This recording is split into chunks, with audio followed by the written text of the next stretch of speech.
តើលោកអ្នកកំពុងតែមានបញ្ហាថាស្ពឹកសពុនដៃ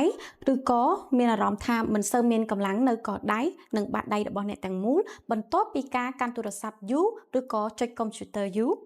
លោកអ្នកប្រហែលជាកំពុងតែប្រឈមមុខនឹងបញ្ហាការគៀបសរសៃដៃកដៃឬគេហៅថា carpal tunnel syndrome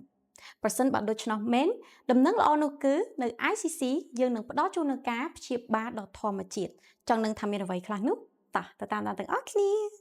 ជំងឺគៀបសរសៃកដៃកើតឡើងនៅពេលដែលប្រព័ន្ធប្រសាទដែលគ្រប់គ្រងបាតដៃរបស់អ្នកដែលរត់ការសន្ទះសាច់ដុំកដៃត្រូវបានប៉ះពាល់ឬគៀប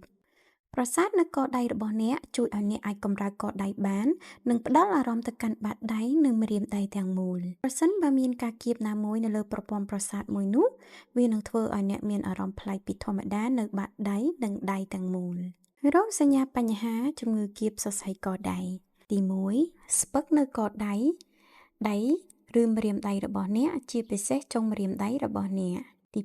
2ឈឺចាក់នៅម្រាមដៃឬបាតដៃទាំងមូលទី3មានបញ្ហាក្នុងការប្រើដៃកាន់ឬគ្រប់គ្រងវត្ថុនានាដូចជាការកាន់ទូរស័ព្ទរបស់អ្នកចាប់ចង្កូតឡានកាន់ប៊ិចឬវាយលើក្តារចុចជាដើមតើអ្វីទៅដែលបណ្ដាលឲ្យមានបញ្ហានេះ1របួសដោយសម្ពាធនៅចលនាដដែលដូចជាការវាយលើក្តារចុចកុំព្យូទ័រ2រលាកសន្លាក់3ក្រិចឬថ្លោះ4ការប្រេះស្រាំឆ្អឹងកដៃ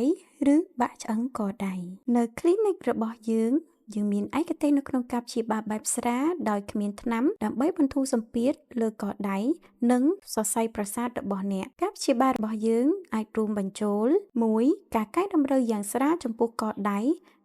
និងឆ្អឹងខ្នងរបស់អ្នក2ការព្យាបាលជាលិកាតុនដែលមានដូចជាសាច់ដុំសរសៃដើម្បីបំបត្តិភាពតឹងណែនដោយការប្រើប្រាស់ម៉ាស៊ីន Therapy 3លំហាត់ប្រាណពន្លាតនិងចលនាសម្រាប់ការធូរស្រាលយូរអង្វែង4ដំបូងមានផ្ទាល់ខ្លួនដើម្បីការពារការរើឡើងវិញស្រមៃថាភ្ញាក់ពីគេងដោយមិនមានការស្ពឹកវាយអក្សរនៅក្នុងកុំព្យូទ័របានធ្វើម្ហូបឬកាន់ទូរស័ព្ទរបស់អ្នកដោយគ្មានការឈឺចាប់ណាត់ជួបនៅថ្ងៃនេះហើយអនុញ្ញាតឲ្យយើងជួយអ្នកឲ្យត្រឡប់ទៅរស់នៅដោយគ្មានការឈឺចាប់ឡើងវិញ